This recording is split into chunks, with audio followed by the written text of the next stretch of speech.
presentarles a la doctora Alaide Jiménez Serna, ¿correcto? Ella nos acompaña, viene del Centro de Investigación y Capacitación en Gastronomía de la Universidad del Claustro de Sor Juana. Pues tiene estoy revisando aquí un extenso currículum en todas estas temáticas de buen comer, ¿no? De la gastronomía.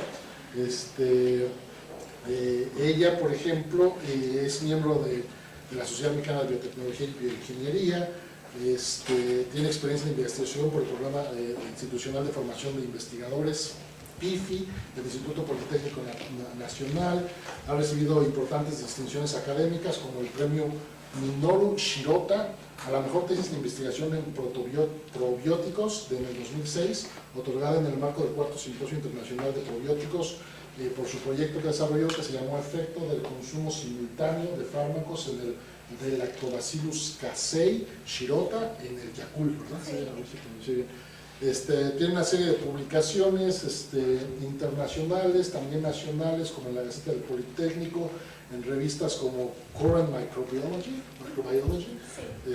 no es de mi área, no la conozco, pero bueno, ahí está. Es docente investigadora del Centro de Investigación y Capacitación en Gastronomía, ¿cómo se dice? CICE, de la Universidad del Claustro de Sor Juana, con líneas de investigación en el desarrollo de productos innovadores, ciencia y biotecnología de los alimentos. Es representante también ante la Sociedad Mexicana de Normalización y Certificación, NORMEX, como parte del Comité Técnico de Normalización Nacional para la Industria Alimentaria. Es representante también por parte de su universidad en el grupo de líderes de opinión en seguridad alimentaria, organizado por 3M México. Así también participa en dirección de tesis de investigación en vinculación con el ICAT, con investigadores de aquí, y tiene una serie también de ponencias presentadas en diferentes ámbitos científicos y académicos de la industria alimentaria. Entonces, le dejo la palabra a la doctora Jiménez para que nos platique de su tema. Gracias. Muchas gracias. Muy bien. Bueno, pues antes que nada, muchísimas gracias por el espacio, por la oportunidad de poder platicar acerca de nuestro proyecto. Muchas gracias al ICAT, estamos realmente muy contentos de poder tener un trabajo en colaboración con este instituto. El título de la ponencia será Gastronomía y Salud, la ciencia de los alimentos en las aplicaciones culinarias y en el desarrollo de productos terapéuticos. Pues bueno, muchísimas gracias nuevamente. Esta es el promocional para nuestra ponencia. Y bueno, es mis datos de contacto. Estamos en el Centro de Investigación y Capacitación en Gastronomía.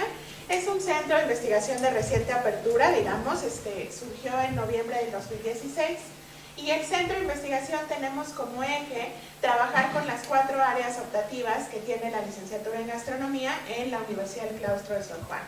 En el claustro tenemos dividida el área, la carrera, justo por las 4 oportunidades en las cuales puede ejercer el papel en la profesionalización del gastrónomo. Es decir, tenemos muy ligado que el gastrónomo está únicamente en el área técnica, en el desarrollo culinario, en la aplicación en restaurantes, pero no, la realidad es que en el claustro se han esforzado durante todos los años que lleva ya la carrera para ser ubicada como la mejor a nivel nacional, y esto lo hace justamente por la diferente posibilidad de aplicación que tengan los chicos cuando egresan.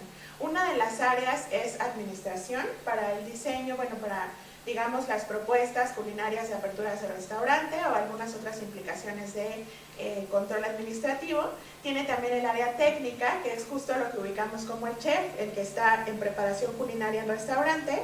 El área de humanidades y ciencias sociales, que trabaja mucho con patrimonio gastronómico, con migración alimentaria, con algunas investigaciones referentes a el papel que ejercen las personas sobre la elaboración culinaria. Y ya finalmente el área de ciencias, que es en el área en la que me desempeño y actualmente llevamos investigación ahí. Ciencias de los alimentos está enfocada al desarrollo de productos culinarios, preparaciones culinarias, que tengan un eje diferente a solo tener atributos sensoriales de aceptabilidad, sino en este caso hemos encontrado una línea aplicada importante para el desarrollo de productos culinarios terapéuticos, que ejerzan un papel como coadyuvante en algunos tratamientos médicos. Entonces, el eje que actualmente llevamos a cabo con proyectos para el convenio de colaboración con el ICAT es la aplicación de estos 3 primeros proyectos. El convenio de colaboración se lleva a cabo con el Laboratorio de Ingeniería de Proceso a través de la doctora María Soledad Córdoba. Y los proyectos con los que trabajamos inicialmente, que están plasmados en el convenio, son la aplicación de mucílago como agente dispersante en alimentos, el uso de gomas en bebidas comerciales para pacientes con disfagia, uso de mezclas de harinas de cereales y leguminosas para alimentos terapéuticos, y esto va aplicado para obesidad mórbida. Y además le hemos incluido otros 2 ejes de proyecto que aún no están plasmados oficialmente, pero que seguramente en una línea consecutiva lo vamos a hacer, y son elaboración de productos terapéuticos para diabetes y para cirrosis. Y bueno, como les platicaba, el convenio lo llevamos a cabo con el Laboratorio de Ingeniería del Proceso, con el grupo de investigación que lidera la doctora Marisol Córdoba, y estamos trabajando pues justo con esta misión de contribuir al desarrollo de la ingeniería del proceso por medio de trabajo científico, tecnológico y por la formación de recursos, que es la misión que el propio laboratorio tiene. Tienen estas líneas de investigación, y en la nutrición clínica es donde se da la posibilidad de esta sinergia y trabajo en conjunto a través de la Universidad del Claustro. El objetivo entonces ya del convenio de colaboración es diseñar y elaborar productos terapéuticos culinarios especializados y que sean, como lo mencioné al inicio, coadyuvantes de un tratamiento. No se piensa que tengan un efecto que puedan, digamos, curar o reducir los síntomas, la sintomatología negativa de la patología, sino únicamente generar un efecto positivo en paralelo a un tratamiento médico. Entonces somos parte de un equipo multidisciplinario, ahorita lo vamos a mostrar a partir de diagramas. Lo más importante que me gustaría destacar desde ahora es que en este tipo de proyectos, donde ya se tiene la aplicación real de un beneficio a la sociedad, no era común visualizar al gastrónomo. Nosotros teníamos pues muy claro que el gastrónomo estaba para preparaciones culinarias agradables, donde se tuviera únicamente el eje, digamos, de saciar una necesidad importante, pero además una especie de plus. Este plus que me otorga consumir o elegir alimentos que puedan ser considerados gourmet únicamente por el placer de comer y por comer bien, por tener un atributo sensorial o atributos sensoriales equilibrados, pero solo por el eje de aceptabilidad.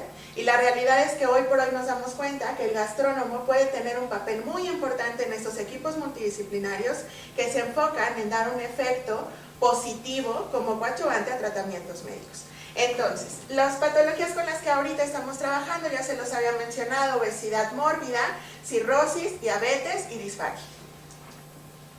Y bueno, pues en esta diapositiva trato de plasmar lo que realmente nos une como convenio. Y esto, lo importante es, el ICAD produce y caracteriza insumos con funcionalidad comprobada, que tengan un aporte nutrimental específico de acuerdo a ciertos requerimientos. Hasta el momento en el que el ICAD desarrollaba estos, digamos, ingredientes que podrían servir justo como para las preparaciones culinarias, no tenían tan claro el uso culinario que esto pudiera tener. Es decir, si tenían una elaboración de harinas, pues se pensaba inmediatamente galletas, algún pan, pero nos damos cuenta que la diversidad que se le pueda dar al paciente es lo que generalmente va ligado a la aceptabilidad que el paciente tenga. A partir de las diversas patologías que ahorita vamos a platicar, en particular una de ellas que es la obesidad mórbida, pues obviamente el paciente tiene muchos factores que están vinculados con esa condición, digamos, que el paciente tenga.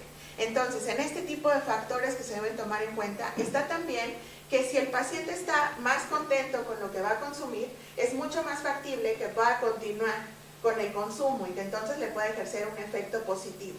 Porque lo que ocurre es que si a estos pacientes les damos únicamente la recomendación de algo insaboro, que tenga atributos sensoriales no del todo aceptables, pues es mucho más factible que abandonen el tratamiento. Entonces, el padecimiento físico será tratado por los dos ejes, tratamiento médico y un eje importantísimo que sería la alimentación. Y en esa alimentación, como coadyuvante del tratamiento médico, es donde ejerce el principal papel el gastrónomo. Es ahí donde podrá llegar y justo ejercer su profesionalización para esta ayuda generalizada, primero en un sector, digamos un nicho establecido en la sociedad, pero se pretende que pueda especializarse en muchos rubros. Entonces, la Universidad del Claustro lo que hacemos es diseñar y elaborar los productos culinarios terapéuticos a partir de los insumos que son previamente elaborados y caracterizados en el ICAT, con insumos además, porque no solamente es uno el que se utiliza, sino que los otros insumos que están incorporados en la preparación culinaria sean también de un costo accesible y que permitan hasta cierto punto un proceso de fácil replicabilidad. Necesitamos que el paciente sea capaz de poder replicar las preparaciones culinarias y no dependa necesariamente de la preparación que se está elaborando en el Claustro de Sor Juana. Los proyectos entonces son los que ya le había mencionado y vamos a irnos enfocando uno por uno. Vamos a empezar con el uso de mezclas de harinas de cereales y leguminosas para los alimentos terapéuticos. Y aquí les muestro pues imágenes otorgadas por la doctora Marisol, en la que nos muestran justo la elaboración de las harinas y cuáles son todos los pasos establecidos para que se puedan obtener estas harinas que son otorgadas como insumo para los alumnos de licenciatura. Es importante acotar que los alumnos con los que estamos trabajando actualmente el convenio son chicos que actualmente ya están egresados, pero que tomaron una asignatura que se llama Seminario de Tesis en enero, la primera parte, y en abril, la segunda parte. Es decir, es una asignatura que se toma 2 cuatrimestres, que es secuencial. En la primera parte, Seminario de Tesis 1, se desarrolla el anteproyecto de investigación. Entonces los chicos empiezan a establecer cuál es su pregunta de investigación, cuál va a ser su objetivo, cuál es la justificación, cuál es la validez que tiene esta investigación aplicada y obviamente empiezan a diseñar el producto, pero no en desarrollo práctico todavía. El seminario de tesis 2 es cuando los chicos ya ingresan a los talleres de elaboración y entonces empiezan a hacer las pruebas. Es ahí donde tienen este acercamiento ya con los insumos, es cuando se les otorga y les dice, estos son los insumos que yo te puedo proporcionar, tú dime qué hacer. Esa es la realidad. Los chicos se enfrentaron con eso. No nos permitimos acotar de ningún punto las sugerencias, justo para poder, digamos, explotar las capacidades de los alumnos en mayor medida y de manera positiva, es decir, no sesgarlos. Te doy una harina, te sugiero que me hagas esto, o no se nos ha ocurrido esto otro, no. Simplemente yo tengo esto, tú dime qué hacer.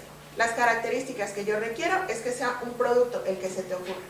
Obviamente teniendo un equilibrio con los otros insumos. ¿Y cuál ha sido el producto más creativo que salió de ahí? Ay, pues yo creo que, la verdad es que hay muchos. Me parece que muchos chicos tenían ya algunas ideas previas que no las dejaron, por ejemplo, la utilización con chapulín, porque es un alimento que tiene un aporte nutrimental importante de proteína.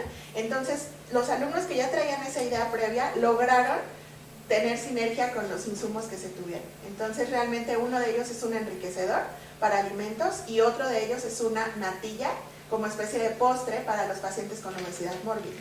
Entonces, las condiciones, el ligar el producto que iban a consumir ya es muy diferente a que si solamente le otorgan cómete esta galleta en sabor y sin color, ¿verdad? Bueno, entonces, en el caso de la obesidad mórbida vamos a trabajar con este caso. Obviamente, bueno, la obesidad será la acumulación excesiva de grasa corporal. El índice de masa corporal es lo que nos ayuda a tener una clasificación de los tipos de obesidad. Entonces, ¿cómo sacamos este índice de masa corporal? La talla que tengamos la multiplicamos al cuadrado y guardamos ese dato. Y después, los kilos los dividimos entre el dato que obtuvimos, entre la talla al cuadrado.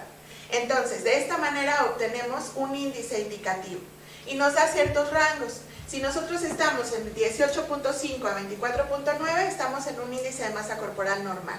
Si estamos en 25 a 29.9, ya es considerado sobrepeso. De 30 a 34.9, obesidad grado 1. De 35 a 39.9, ya será obesidad grado 2. Y un índice de masa corporal mayor a 40, entonces son los casos de obesidad mórbida. La realidad es que en México estábamos hasta cierto punto acostumbrados al sobrepeso, pero se están rompiendo los niveles que ya se tenían. ¿Esto qué quiere decir? La mala nutrición o la doble carga nutricional se refiere al exceso o a la deficiencia. Entonces, lo ideal es que se tuviera todos un peso normal. Pero si hacemos un estudio así simple con las personas que estamos aquí, ¿cuántos realmente están en peso normal? ¿Cuántos serían? ¿Ok? Entonces lo que sí nos topamos es que en México es un problema que se está saliendo de las manos, que verdaderamente requerimos trabajar muchísimo sobre la salud pública, la aplicación en salud pública. ¿Por qué? Porque se tienen estas dos vertientes. Entonces, la doble carga nutricional está en el mundo, pues obviamente prevaleciente en el mundo, pero en México ocupamos lugares importantes, para adultos en segundo lugar, para niños en primer lugar. Entonces, obviamente es un tema que debemos analizar. Hay ciertos tipos de cirugía para estos pacientes con obesidad mórbida. Una de ellas es la cirugía Yedder-Rux. Esta cirugía lo que hace es el famoso bypass gástrico. Lo que ocurre es que corta una parte del estómago, reduce la capacidad del estómago, pero lamentablemente también corta una parte del intestino delgado, que es el yeyuno. El yeyuno está encargado de la absorción de nutrimentos. ¿Qué es lo que ocurre? ¿Cuál es el efecto negativo? Que obviamente estos pacientes, si bien se les realiza la cirugía para tener mejores condiciones en su salud, lamentablemente pueden caer en desnutrición. ¿Por qué? Porque entonces están absorbiendo de manera no completa los nutrimentos que les otorguen los alimentos. Entonces, obviamente, los alimentos que serán sugeridos para este tipo de pacientes tendrán que ver con un buen aporte nutrimental, principalmente de proteínas. Un poquito más adelante vamos a hablar de la dieta. Pero además corta el proceso de digestión de los alimentos, ¿no? Sí, lo que ocurre es que reduce el estómago y entonces salen inmediatamente, digamos que no pasan, o sea, justamente cambia como el proceso de absorción. Y lo más grave de todo es que al cortar esta parte, los nutrientes que puedan ser, los nutrimentos que puedan ser aportados por el alimento, en mayor medida se tiene que ampliar ese porcentaje, porque si no verdaderamente ejerce un efecto colateral negativo. ¿Okay? Entonces, bueno, los pacientes que tuvieron este tipo de corte, que efectivamente no pasa por el tránsito normal, están tratados por todos estos especialistas. Aquí tenemos a un cirujano bariatra, obviamente, un endocrinólogo, un psicólogo. ¿Por qué? Hacía referencia al inicio a este punto. Los pacientes que están en una condición de este tipo, lo primero que pudiera venirse a la mente es cómo permitieron llegar ahí. ¿Qué fue lo que pasó? ¿No se dieron cuenta? ¿Cómo? ¿Qué pasó? ¿No cuidan su salud? ¿Qué inconscientes?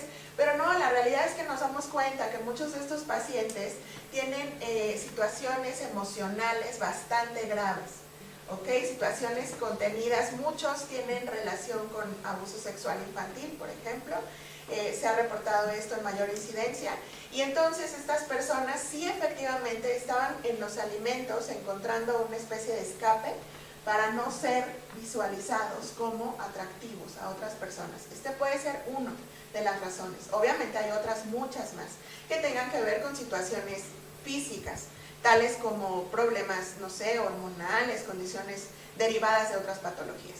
Entonces, estos especialistas que trabajan en conjunto para poderle ayudar, pues aquí visualizamos que aún no está el gastrónomo, ¿verdad? En esta primera parte. Nos dábamos cuenta que sí, efectivamente, va a haber un nutriólogo clínico, un especialista del deporte, tienen que realizar actividad física después de la recuperación de la cirugía, pero bueno, aquí aún no visualizábamos a estos importantes especialistas. Esta diapositiva les muestro las condiciones después de la cirugía. ¿Qué es lo que pasa? Estos pacientes necesitan en requerimientos nutrimentales post cirugía una dieta de aproximadamente 600 kilocalorías al día. Y tienen diferentes tipos, diferentes pasos, digamos. La primera etapa en la que salen después de la cirugía únicamente pueden tener tomas líquidas. Y entonces, pues bueno, van obviamente pasando por las etapas y se dan ciertas condiciones que es muy importante mencionar. Lo primero, la ingesta inadecuada de proteína por el tamaño del pouch gástrico, que es el nuevo corte en el que quedó el estómago. Tienen obviamente una saciedad temprana, el tamaño del estómago se redujo. Tienen una absorción limitada por exclusión justamente del duodeno, baja tolerancia a alimentos proteicos. Esto es bastante importante a considerar. ¿Por qué? Requerimos que tenga un aporte de proteína, pero tienen baja tolerancia a los alimentos comunes que contienen proteína. Entonces, ¿qué necesitamos? Un diseño especializado para sus requerimientos. tienen una baja ingesta de la energía total y entonces es aquí donde surge este tipo de necesidad. El primer caso aplicado que les voy a platicar es justo el postre que les comentaba, para pacientes con obesidad mórbida que tengan esta correlación de un alimento agradable. Y entonces se pensó en el diseño y desarrollo de suplementos a base de proteína vegetal como alternativa para favorecer el balance nitrogenado positivo y reducir entonces el porcentaje de masa magra. Pero una pregunta, a esos pacientes que los operan, digamos que le tapan el estómago para hacerlo más pequeño, pero abajo queda el estómago de todas maneras. ¿Qué refieren ellos? ¿Qué sensación tienen de ahí? Porque alguna sensación tiene este tejido vivo que está vacío al final de cuentas. Sí, pues, ¿Qué dicen ellos? La realidad de lo que yo he buscado, porque no he tenido oportunidad de dialogar directamente con algún paciente con esta situación, aquí lo que se encuentra reportado es que la sensación siempre es como de querer comer más, pero la imposibilidad ya de hacerlo. Porque más bien yo pensaría que sienten que se les atoró algo, ¿no? Y que pues no pasa no refieren a eso, en lo reportado dicen que más bien su cerebro liga a poder comer las mismas cantidades, pero físicamente ya no pueden. O sea, realmente no hay hasta un ligue establecido entre la condición en la que su cuerpo se percibe, porque evidentemente no ha habido un corte definitivo, pero físicamente ya no pueden seguir comiendo. Pero siguen teniendo. Exacto, siguen teniendo como el mismo nivel de hambre, por decirlo de alguna manera, pero no pueden comer más. Es la imposibilidad. Y bueno, entonces en esta diapositiva, chicos, les cuento de las características generales que se tienen que tomar en cuenta para el diseño de este tipo de productos. Primero, se está trabajando a través del ICAT, no estamos involucrados ahorita los gastrónomos, no se están, digamos, introduciendo los alimentos todavía a protocolo clínico, pero se tiene la intención de que esto ocurra. Se tiene obviamente una normatividad establecida, es muy importante que la selección de harinas sean de bajo costo y con aporte nutrimental adecuado, por lo que comentábamos, se trabaja para salud pública. La producción y la infraestructura pues no debe ser del todo compleja, es decir, no podemos reportar que todas las preparaciones tienen la necesidad de equipos carísimos, porque entonces ahí es donde podremos ya no estar en la replicabilidad. Necesitamos hacer análisis a las mezclas químico proximal para saber qué tipo de nutrimentos están contenidos. Aminoácidos por el aporte proteico, los aminoácidos son, digamos, lo que nos va a conformar las proteínas, y obviamente un análisis estadístico que tiene que ver justo con la selección de en qué porcentajes trabajar. Es decir, los alumnos no partieron de un cero, sino aquí fueron apoyados por la doctora Isadora Martínez, quienes les ayudó a través del análisis estadístico establecer los porcentajes de mezclas con los que iban a iniciar a trabajar. Y bueno, obviamente las propiedades físico-químicas, y aquí me detuve en estos últimos dos porque es donde el gastrónomo tiene mucho más relevancia. El análisis sensorial y la vida de anaquel. Los alumnos en gastronomía están familiarizados con un equilibrio sensorial, con atributos sensoriales que tengan que ver justo con la aceptabilidad de acuerdo al nicho específico en el que desarrollen productos. Por ejemplo, si tienen el diseño culinario para niños, evidentemente piensan más en colores, texturas atractivas, además del sabor. Pero si van enfocados a un nicho, por ejemplo, de adultos, que tenga que ver con atributos justo como estas nuevas vertientes culinarias, que ya no son tan nuevas, pero la gastronomía molecular, que aplicaba justo técnicas, digamos, de química culinaria, para que ellos pudieran tener texturas nuevas, pues eso lo enfocamos a un adulto. Es mucho más factible que ese adulto pueda verse atraído por ese tipo de técnicas culinarias. Entonces, en este caso, los chicos no pueden olvidar que los atributos sensoriales deberán ser agradables para esos pacientes. Y además que la vida de anaquel debe ser considerada. Los productos elaborados deberán tener un control de la vida de anaquel. ¿Qué es vida de anaquel? El tiempo de vida útil del producto. Necesitamos saber cuánto tiempo me dura. Puedo hacer una galleta perfecta, pero a los 2 días está fermentada. Ya no es agradable, no lo podemos proporcionar a los pacientes, porque en lugar de ayudar, podemos tener un efecto negativo. ¿Okay? ¿Qué va a pasar con la proliferación de microorganismos? Y bueno, en este sentido, en el ICAT han trabajado ya sobre rheología. ¿Para qué? Para conocer las características de estabilidad en las mezclas. En algunos de los temas que ahorita vamos a abordar como disfagia, esto es un aspecto indispensable. Necesitamos que estas formulaciones se piense en la matriz base en la que van a trabajar. En el primer cuatrimestre que les comentaba, que los chicos desarrollan su anteproyecto, ellos se enfocan a una investigación, a toda una recopilación de información del tema relacionado, para que realmente vean qué reporta la literatura. el tipo de paciente que tú vas a con el que vas a aportar, necesitas saber qué condiciones tiene restringidas, para que en la preparación que ellos propusieran no estuviera alguna condición restringida. Aquí les muestro una gráfica solo para mostrar la importancia del análisis sensorial. Esto es una prueba hedónica de 9 puntos, en la cual nos damos cuenta, 7 puntos, perdón, en la cual nos damos cuenta, pues bueno, por representar nada más la aceptabilidad del producto, y en este caso la vida de anaquel. ¿Cuánto es el tiempo que realmente el producto va a conservar en equilibrio? Las características tanto microbiológicas, es decir, todo alimento va a contener microorganismos, pero obviamente necesitamos limitar la proliferación de los microorganismos patógenos. Necesitamos controlar que ese alimento esté conservado en las condiciones que requiere, de acuerdo a cada preparación culinaria. No todos se van a refrigeración, no todos se encuentran en almacenes secos.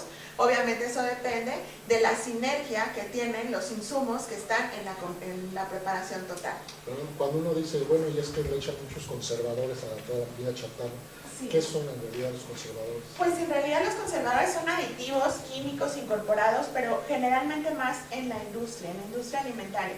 Los chicos en realidad en las preparaciones culinarias tienen poca incorporación de conservadores. De hecho, se espera, o es el eje más importante, que los chicos empiecen a buscar conservadores naturales, que hasta cierto punto tengan menor repercusión en la salud. Y bueno, esta diapositiva me parece que es la que ejemplifica más lo que se está haciendo en el proyecto. La aplicación potencial, obviamente se tiene una población nicho, un nicho específico con el que vamos a trabajar. En algún momento se espera que se puedan desarrollar estudios de biodisponibilidad, de efectividad clínica. Esto pues es parte de una normatividad y protocolo clínico. Hasta el momento se tiene la elaboración que se tendrá hasta cierto punto recomendada para los pacientes, pero no forma parte aún del tratamiento, será en etapas posteriores. Y bueno, entonces, los objetivos específicos de los cuales vamos a hablar ahorita es desarrollar una mezcla con harina de frijol, amaranto, aislado de proteína de soya, por lo importante que hablábamos de las bases. La base no puede ser láctea para los pacientes porque tienen poca posibilidad a poder digerir la lactosa. Entonces se les recomienda más que no sean bases lácteas, porque si bien sabemos el paciente puede presentar ciertas complicaciones post cirugía, es decir, el paciente no era intolerante a la lactosa, pero después de la cirugía puede presentar cierto grado de intolerancia y entonces obviamente esto va a repercutir en su buena recuperación, entonces se limita este consumo. En este caso, pues bueno, tuvimos perfil de aminoácidos, se caracterizó el suplemento alimenticio. Y les platico ya del suplemento específico. Esta es la natilla que se trabajó para pacientes con obesidad mórbida.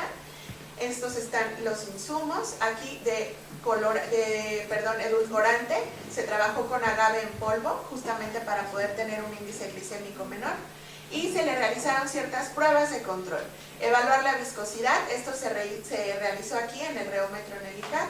Se le realizaron pruebas de sedimentación, estabilidad y dispersión, justo para saber las condiciones en las que se iba a comportar el producto después de elaborado.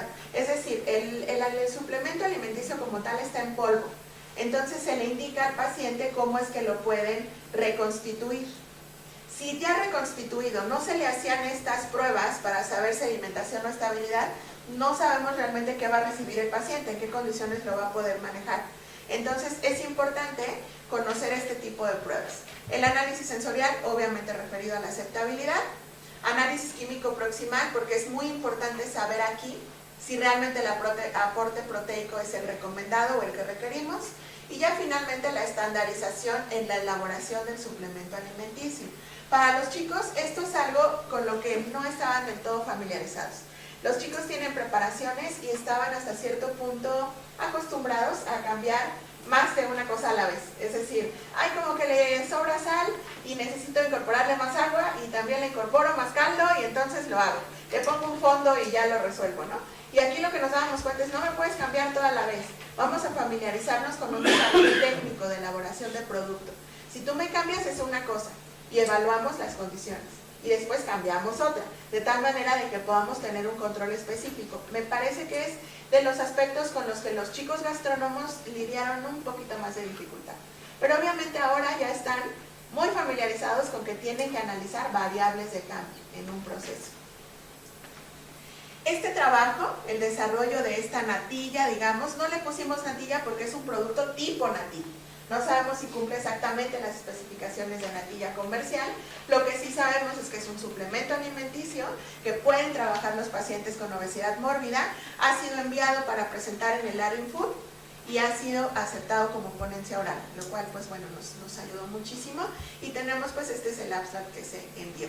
Esta investigación, perdón, no mencioné, la desarrolló el alumno Dylan Tunes, que es el primero que va a presentar tesis, porque este convenio de colaboración va ligado a la titulación de los alumnos. Estos proyectos serán sus tesis de titulación. Entonces es el primer alumno, el pobrecito que va de primer papel a ver cómo le va. Estamos muy contentos porque ya la tesis está en revisión. Entonces realmente el tiempo en el que se está desarrollando la presentación de un escrito es rápido, ya que los chicos apenas terminaron en julio la asignatura experimental, entonces ahorita ya está entregando. Esta es otra aplicación, esta la desarrolló la alumna María Fernanda Enciso, y ella, justo lo que les comento, no coartamos para nada su creatividad, y aquí es donde nos damos cuenta el gran potencial que tienen los chicos en este tipo de aplicaciones. Aquí solamente se le dijo, mira, esta es una mezcla de harinas, harina de lenteja, avena, frijol, y inicialmente no se pensaba que iba a utilizar trigo, sino solamente lenteja, avena y frijol. Y tú dime qué puedes hacer. Al inicio mencioné que los chicos tenían algunas ideas que no decidieron soltar y no los guardamos a que lo hicieran. ¿Por qué? Ella desde el principio, antes de enterarse del convenio con el ICAT, decía, yo quiero hacer unos chips, quiero unas chips. Ella ya venía con esa idea, yo quiero unas chips, es una botana, similar a una papita frita. Entonces yo quiero hacerlo porque me quedé con ganas de alguna otra asignatura de poderlo elaborar y no pude.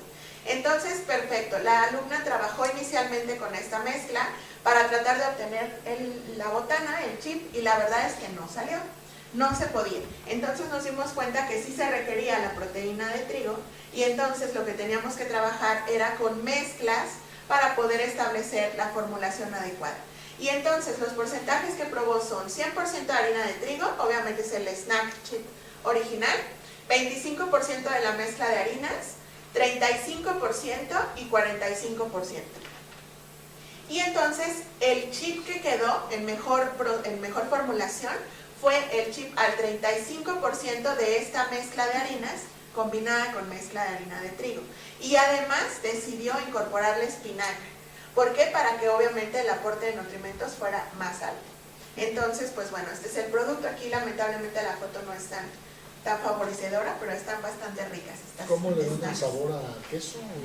El sabor a queso ella inicialmente lo iba a incorporar justo con agentes químicos, con un condimento, pero nos dimos cuenta que era mucho mejor que lo incorporara natural. O sea, el queso cheddar lo que hacía es que lo incorporaba al final del horneado. Entonces ya quedó mucho mejor ese condimento. El saborizante fue natural. Y bueno, otra aplicación que se tuvo en este caso para el alumno Jesús Martínez, él está muy ligado con panadería, con productos de panificación. Entonces él lo que hizo fue lo mismo, nos decía yo quiero hacer un baguette saludable, me interesa que este tipo de productos no sean, digamos, satanizados por estos niveles altos de obesidad. Entonces sí se puede consumir productos de panificación saludables. Y entonces él propuso lo mismo, hacer una mezcla con harina de trigo y un porcentaje de la mezcla que son caracterizada y elaborada aquí en el ICAT. Él trabajó con frijol, avena y lenteja. Algo importante es que con el pan sí se tenía muy claro que no iba a salir sin harina de trigo. Es decir, era como, digamos, una aplicación teórica muy establecida, que no iba a obtenerse un pan si no era con harina de trigo. El reto era subir el mayor porcentaje de la mezcla. Lamentablemente no se pudo. El mayor porcentaje establecido fue de 20% y es el que quedó. Y bueno, aquí les muestro las combinaciones, el baguette convencional, el baguette con el 15% de la mezcla, con el 30% y con el 50%. Con el 50% ya no se obtenían las características de fermentación óptimas, entonces el producto no era el adecuado. Por lo cual, pues bueno, nos quedamos con este porcentaje, igual la foto aquí está, el producto terminado, y este es aquí en el horno, en la elaboración. Y ya pasando a otro proyecto que es también derivado en el convenio, tenemos la aplicación de mucílago como agente dispersante en alimentos. Y aquí les voy a mostrar usos muy diferentes. Nos damos cuenta que el mucílago tiene una posibilidad emulsificante, una posibilidad también por sus características, digamos, sensoriales. Es muy ácido, entonces nos ayuda a bajar el pH en la mezcla, digamos, que se esté trabajando, y entonces, pues bueno, eso llega a favorecer para ser como una especie de estabilizante en la mezcla que se esté trabajando. Además de ayudar para la textura, nos ayuda también, nos favorece la textura en los productos. Entonces, con el mucílago nos dimos cuenta que se pueden hacer muchísimas cosas. Nos sorprendieron los usos, ahorita vamos a checar. En general, vamos a hablar muy rápido de los antecedentes del mucílago. Es un polímero hidrocoloide que tiene propiedades funcionales de gelificación, aumento de viscosidad y la capacidad para mantener una emulsión estable. Tiene pectinas y es muy similar a las algas que se utilizan en la industria de alimentos. Ha sido usado desde épocas antiguas en diversos usos, pero actualmente la industria alimentaria se ha utilizado también como recubrimiento natural contra hongos, en algunas frutas. Y actualmente en el ICAT lo que hacen es el proceso de extracción del mucílago deshidratado del nopal como agente estabilizante. Este proyecto fue incorporado en este lado del tema, digamos, el mucílago, pero la realidad es que está un poco mezclado entre harinas también, porque esta alumna, Janet Bonilla Fernández, lo que propone es el desarrollo de una barra de amaranto como un snack saludable para niños, justamente para poder dar alternativas de consumo adecuadas para que los niños no estén tan ligados al consumo de un exceso de azúcares. Entonces, bueno, ella propone que el poder de azúcar en el producto o de sabor dulce más que de azúcar va a ser ligado a través de miel de agave. Entonces, este proyecto ya fue presentado en el primer Congreso Mundial de Amaranto y este es el cartel con el que se presentó. Insisto, la harina de amaranto fue proporcionada también por la caracterizada aquí, y al final ella hizo unas pruebas en las que quedó mucho mejor el amaranto cocido, es decir, el grano reventado, y ya no trabajó con la harina, porque lo que se obtiene es que si trabaja con harina es como una galleta, y entonces lo que no queremos justo es que el niño a fuerzas lo ligue a una galleta, es decir, a que está más familiarizado con el consumo de galletas, sino que aquí se pensó que fuera más similar a una alegría. Digamos que tiene una consistencia entre alegría y galleta. Y bueno, esa es la proporción. Únicamente se incorporó 1 gramo de mucílago de nopal, justo por el aporte, porque si es más, la realidad es que tampoco es un sabor agradable, porque es muy ácido. Y ahora les hablamos de una aplicación de un alumno que estoy muy contenta que se encuentre aquí. Está aquí Mauricio. Y Mauricio lo que hizo fue, y es justo las ideas que los chicos traían. Él quería trabajar con chapulín. Él ya tenía la idea de trabajar con chapulín, entonces era importante que no sesgáramos esta idea que él tenía, y lo que pensamos es trabajar con chapulín diseñando un polvo. No podemos definirlo como harina justamente porque puede cubrir o no las características y especificación técnica de harina, pero sí como un polvo obtenido a partir de chapulín. Y entonces lo que hizo fue un enriquecedor hecho a base de polvo de chapulín y mucílago de nopal deshidratado. La realidad es que yo puedo destacar muchísimo el trabajo de Mau porque ha sido de los alumnos con mayor estructura técnica establecida, es decir, no hubo un paso que no cubriera para poder lograr al final más de lo que estaba pactado para su proyecto. Su proyecto incluía únicamente la elaboración del enriquecedor, hasta ahí, el diseño como tal del enriquecedor, y él llegó además a la aplicación culinaria. Lo pudo aplicar para el diseño de tortillas, y entonces al final tiene como dos trabajos en conjunto. Todos los demás chicos pues trabajaron con el diseño de un producto culinario, y aquí él hizo, digamos, la aplicación culinaria también. Y bueno, estas son unas imágenes de su proceso. Aquí tenemos los chapulines, el mucílago, cómo es que trabajaba los chapulines horneados, cómo trabajó para poder, pues digamos, romper la estructura completa del chapulín. Aquí es importante que también los chicos están destinados a buscar los mejores proveedores para los otros ingredientes que están involucrados en la preparación culinaria. Lo único que se les otorgaba son los caracterizados por el ICAT, y el alumno ya tiene que buscar las mejores condiciones de los otros insumos. Entonces encontraron un proveedor en el mercado de San Juan, ¿verdad? Que sí les puedo hablar como de las especies que trabajaban con el chapulín, porque también es importante para el proyecto. Y bueno, aquí mostramos entonces cómo es que lo obtuvo. Aquí ya se empieza a hacer la mezcla del enriquecedor, es más o menos el color que tuvo, y esta es la aplicación para tortillas.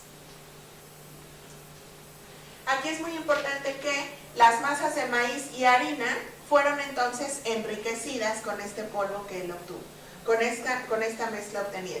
Y podemos concluir que se puede elaborar un enriquecedor a base de polvo de chapulín, incorporado además con mucílago de nopal, que puede enriquecer a las tortillas porque se tuvo un cambio en la textura y un sabor también considerado agradable.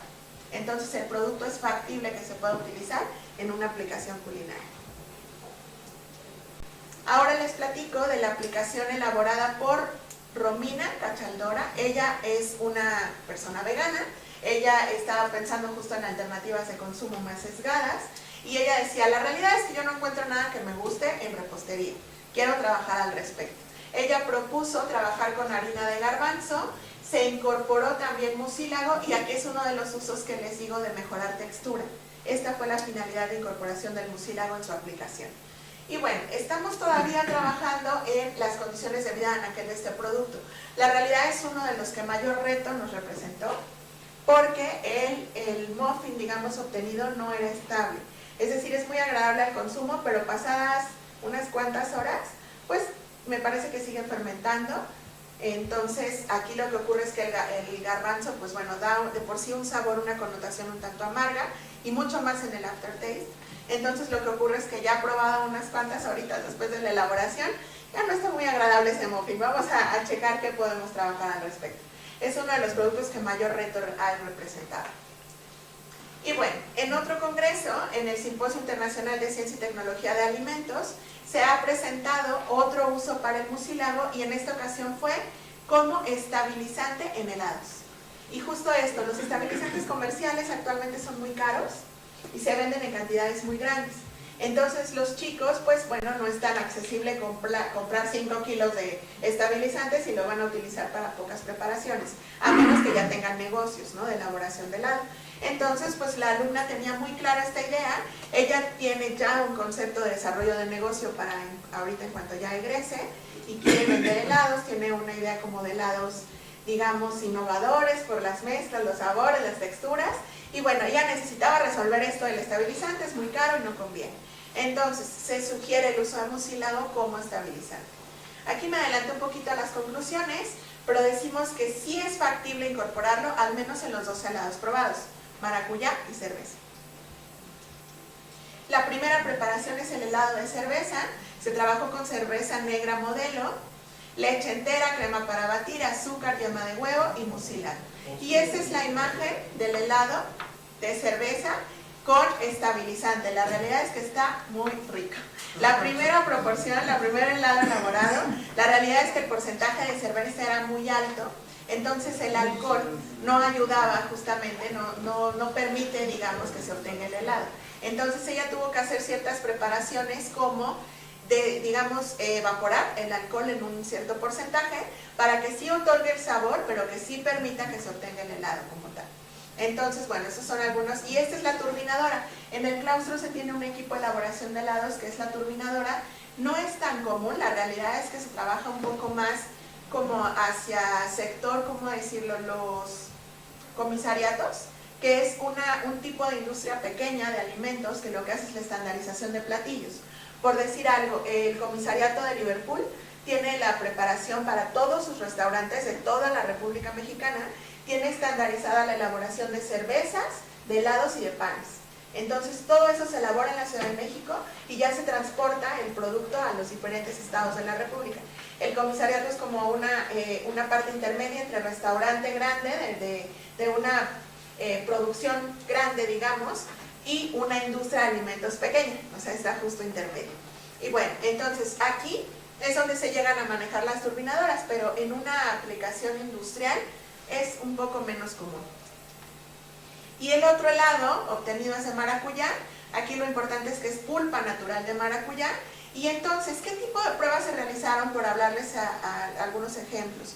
Era importante analizar si realmente la estabilidad no venía del huevo. Necesitábamos hacer pruebas en las cuales se quitara el huevo de la preparación para poder considerar si realmente el estabilizante venía del mucílago, el poder estabilizante. Entonces, bueno, se ha considerado que sí, y todas las pruebas resultaron favorecedoras para la estabilidad del producto. Obviamente la estabilidad en productos como el helado tiene que ver con condiciones de conservación en refrigeración, pero eso no quiere decir que se rompa la mezcla. El producto tiene que ser estable en determinado tiempo de vida de anaquel, y cuando son de pulpas naturales, la vida de anaquel obviamente será menor que un helado comercial, pero cumplió con las especificaciones de tiempo establecidos. Perdón, la grenetina entonces no lo pueden usar como estabilizador. Al parecer son sustancias viscosas. Sí, pueden ejercer cierto poder estabilizante, pero no en la medida en la que se requiere para este producto. Entonces se requería la incorporación. Y las pruebas que se hicieron sin huevo eran justamente para considerar si realmente no era estable solo con el huevo y no necesitaba ni siquiera el mucílago. Y bueno, otro proyecto en el que se está trabajando es el uso de gomas en bebidas comerciales para pacientes con disfagia. La disfagia es la imposibilidad de deglutir. Estos pacientes que generalmente presentan este problema son personas de la tercera edad, y entonces es importante que se les puedan otorgar mezclas, pero aquí ya no va solo a atributos de aceptabilidad, de una condición psicológica, no, aquí es una condición de vida. Si no se le otorga una bebida con las características que requiere este paciente, el paciente puede morir. ¿Por qué? Porque el líquido puede pasarse hacia los pulmones y entonces generar un problema fatídico. Aquí la realidad es que estamos mucho más ligados para el proyecto de disfagia en las pruebas que se realizan de seguridad con el reómetro. ¿Okay? Las pruebas tienen todas las mezclas que hayan trabajado los chicos, tienen que cumplir con las especificaciones de seguridad establecidas. Les muestro el proyecto de la alumna Cecilia Cortés. Ella trabajó con una base comercial, trabajó con ades de diferentes sabores, y trabajó con sugirió dos espesantes, maicena y jantana. Y entonces al final se quedó con maicena, porque la jantana le generaba muchísima más estabilidad de la que requerimos, y ya no quedaba bebida, sino una especie de gelatina aguada, entonces no es lo requerido. Ajá, justamente, no era lo que se deseaba. Trabajó con helades de soya y aquí le incorporó primero amaranto y bebida de calúa. ¿Por qué es importante destacar esto? Porque no se quedó con la preparación comercial nada más, sino que pensó en la incorporación de otros insumos que pudieran mejorar las características de aceptabilidad del producto. El amaranto por aporte proteico y la bebida de calúa justamente como para mejorar las condiciones de aceptabilidad por sabor. Y en helades de coco utilizó los mismos ingredientes. Después realizó justamente toda la incorporación del espesante para poder obtener las bebidas establecidas. Otro proyecto aplicado de una alumna para disfagia es la alumna Nora Ursúa Rangel. Nora Ursúa lo que propone es el diseño y elaboración de bebidas con fécula de maíz y goma aguar. Y las bases que utilizó son infusión de flor de Jamaica con piloncillo y bebida vegetal de avena, manzana y canela, incorporada con esencia de vainilla y endulzada con miel, justamente para darle una connotación muy diferente de los dos productos, es decir, una que sí parece más bebida, como un agua de Jamaica, pero un tanto espesada, y la otra que tenga que ver con una connotación más dulce, y pensó en la bebida de base vegetal. Estas son las imágenes. Aquí les muestro arriba la bebida vegetal con la base de vegetal y la concentración al 2%, que es de acuerdo a etiqueta. Es decir, en este caso la maicena así especificaba en la etiqueta el producto para manejar. Y en el caso de la bebida con base de infusión de Jamaica, aquí se trabajó 2% del peso total para asimilar, digamos, las condiciones de manejo de la otra bebida. Ambas cumplieron con las especificaciones de seguridad y ambas pueden ser alternativa de consumo. En el caso de Cecino, únicamente nos quedamos con el espesante de maicena. No se puede trabajar con jantana, al menos en los porcentajes que trabajamos. Entonces, aquí en el caso de Nora, las dos elaboraciones fueron aceptadas. Y este trabajo también se mandó a Latin Food y este fue aceptado en modalidad cartel para presentar en noviembre, en los próximos días. Después, ya fuera del convenio, pero con dos proyectos importantísimos a analizar, es la elaboración de productos para diabetes. Aquí les voy a mostrar esta galleta que fue elaborada por Diana Pérez Chávez y ella tiene un caso muy personal importante, sus dos papás son diabéticos y tiene más familiares diabéticos, entonces obviamente estaba vinculada con el tema desde el inicio. Ella cuando vio que el convenio no incluía estos temas dijo, me interesa mucho pero yo quiero diabetes. Entonces pensamos, no te preocupes, no vamos a sesgar tu idea, te quedas con diabetes, trabajas con las harinas caracterizadas, avena, frijol y trigo, y ella elaboró unas galletas deliciosas. Entonces, los atributos sensoriales tienen que ver con color, sabor y textura. Café oscuro, el sabor es a dulce, chocolate, no empalaga, y la textura es la idónea. Crocante, crujiente y una textura hasta cierto punto rugosa. No es blanda y tiene una buena medida de anaquel. Estas son las galletas que ella elaboró. Y aquí nos acercamos a la Federación Mexicana de Diabetes porque tenemos intención de publicar con ellos. Ellos tienen publicaciones regulares, algunas dirigidas hacia los médicos y otras a público en general. Probablemente seamos para público en general, al menos con esta preparación, y ya más adelante poder hacer algo aplicado a estudio clínico o protocolo clínico y entonces publicar en la otra revista. Y otra aplicación, que es aquí donde les digo la diversidad que tienen de las ideas, la realidad es que el alumno dijo, yo quiero para diabéticos, pero algo que nunca puedan comer. He buscado en el mercado y no hay chocolate de mesa para diabéticos. El que se encuentra no es como tal, es decir, a pesar de que ya está en venta comercial, lo que ocurre es que la solubilidad no siempre es la mejor. A veces queda como chocolate líquido y otras veces como una especie de natilla rara. Entonces dice, no me parece que tenga las condiciones adecuadas, y entonces él propuso la elaboración de un chocolate de mesa fortificado con la mezcla de harina de frijol, lenteja y avena, con isomal como sustituto de azúcar, y además le incorporó mucílago de nopal justo para favorecer la estabilidad. Esta es la formulación en la cual trabajó, y le incorporó, obviamente lo hace pues a partir de haba de cacao. Y la primera prueba lo que hizo fue incorporar la mezcla de harinas en diferentes concentraciones, sustituir la lecitina de la mezcla tradicional de elaboración de chocolate, cambiarla por mucílago de nopal. Y en la segunda ya cambió el azúcar, incorporándolo en lugar de utilizar azúcar glass, incorporar isomal para poder. Muy bien. Bueno, finalmente les hablo de la aplicación para cirrosis. Esta aplicación trabajó con la fortificación de tortillas de maíz con mezcla de harina de frijol, arroz y avena. Esta no se encuentra en el convenio, pero es una idea que la alumna tenía también por un paciente y fue factible para la incorporación en tortillas. Finalmente me gustaría mucho destacar la participación del gastrónomo en este tipo de aplicaciones, justamente considerando que las propuestas culinarias nos ayuden a rescatar ciertos platillos considerados tradicionales, nos ayuden con otras formulaciones y presentación para productos de este tipo, la variedad de sabores, costo, preparaciones sencillas con fácil replicabilidad, apego al tratamiento y lo más importante, el placer de comer. Que no olvidemos esta parte para los pacientes también. La realidad es que ya podemos visualizar al gastrónomo dentro de este gran grupo de profesionales que están alrededor de este tipo de pacientes.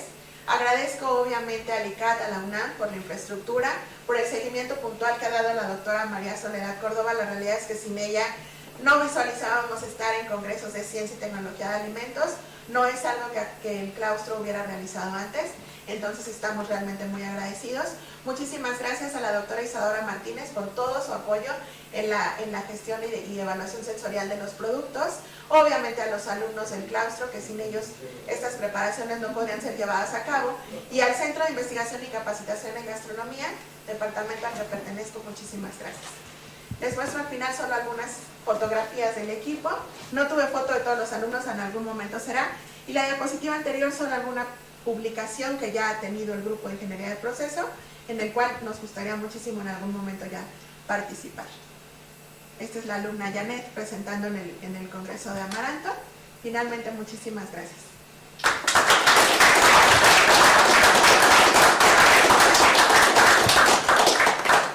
Pues hay tiempo para un par de preguntas. No sé si hay alguna pregunta.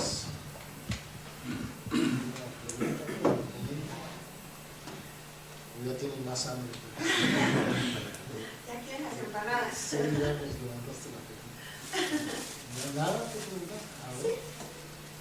Muchas gracias por su extraordinaria exposición y sobre todo por la coordinación que se tiene con este Instituto de Desintegración Antecentro.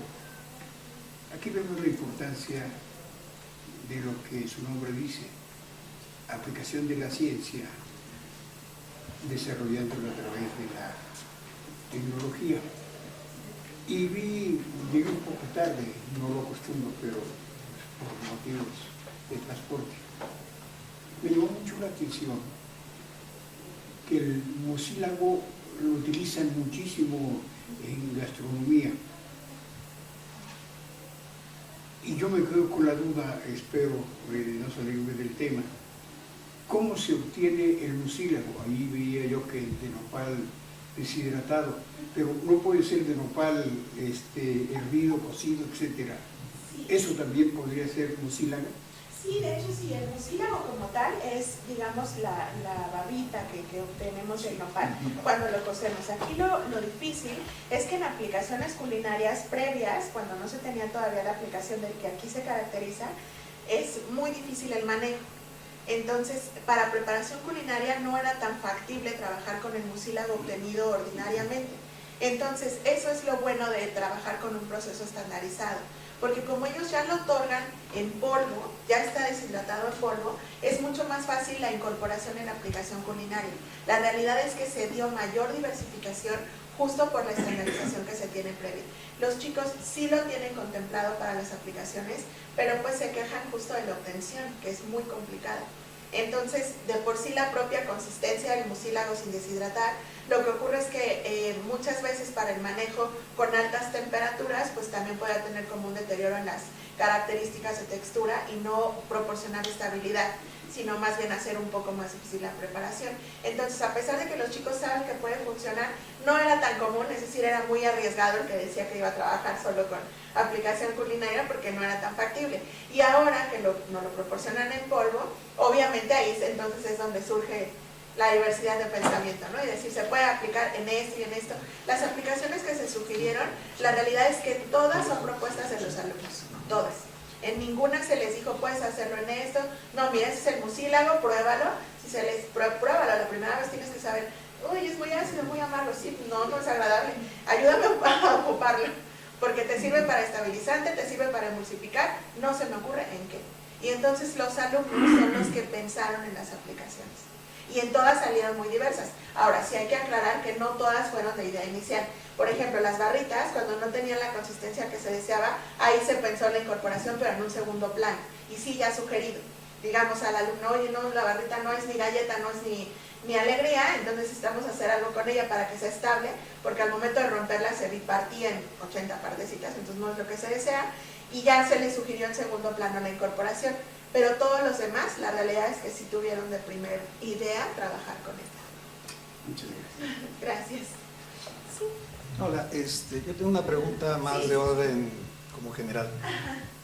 Yo recuerdo haber trabajado, bueno, estuvimos en algún momento haciendo cosas para un proceso para fabricar inulina. Yo sabía que estas cosas se utilizaban también como endulcorantes y a veces estabilizantes. Con respecto al tipo de endulcorantes que ustedes están usando, que son más naturalitos, Sí. ¿Cuál sería la desventaja de usar, por ejemplo, inulina? Pues más que desventaja sería otro tipo de producto que se puede también utilizar. Realmente muchos de los chicos sí han trabajado con inulina, vinculada también con mezcla, por ejemplo, de miel de agave. Suelen hacer la mezcla. A lo mejor no se tienen tantas aplicaciones culinarias reportadas porque me parece que la connotación de sabor después del consumo no es del todo la deseable. Entonces, los chicos al menos eso refieren, es decir, las condiciones justo del aftertaste suelen ser un tanto de connotación como amarga. Entonces, lo mezclan con miel de agave como para dar un poco enmascarar el sabor no deseable, pero sí se llega a utilizar. La realidad es que por ahí uno de los proyectos sugería, en este caso, la utilización de inulina, pero después optó, me parece que por el isomal, que es Ricardo. Sí, entonces sí se puede, la realidad es que sí se puede. Yo sabía que eso se usaba para los gansitos, o sea, la industria tiene... Sí, muchas más aplicaciones. Sí, me parece que, por ejemplo, ahí también podríamos pensar en los costos, que es en lo que principalmente los chicos se enfocan. La parte, pues no solo porque ellos compran los insumos para las preparaciones, sino porque también se les sugiere que sean ciertos insumos que no sean tan caros para poder considerar una replicabilidad accesible. porque de repente sí, en el mercado de San Juan consiguen de todo. Y de repente hay cada cosa, carne de jabalí, cosas muy buenas, pero qué tan factible es que cualquier persona te va a ir a comprar ese insumo, ¿no? Decían, vamos a sacar lo más común del refrigerador, carne de jabalí, no es tan común. Entonces, sí, suele ser como un poco más por accesibilidad de replicación. Una pregunta, ¿por qué las habas no las consideran? Son de las leguminosas con más potencia alimenticia, ¿no? Sí. Hablan del frijol, los clásicos de siempre, incluso el garbanzo, poquito, que es otra de las que son incluso más... ¿Por qué no las habas? Sí lo trabajan en el ICAT, ya la De están hecho, trabajando. la formulación del cirrótico incorporada. Incorporada, es la única que lo incorpora. Y sí, la realidad es que eso yo creo que se liga un poco a lo no común. Generalmente la idea, cuando los chicos hacen el anteproyecto, buscaban la funcionalidad de los insumos y pocos eran los que buscaban en referencia a algún insumo no común. Entonces, en el caso de Areli, que trabajó, igual tiene su papá enfermo, me parece, entonces ella sí tenía muy claro que le había recomendado el médico el consumo de haba. Entonces ella sí lo estableció en la preparación, pero me parece que para esta primera línea no es tan común que se piense. Claro que se les puede ya después sugerir para la incorporación.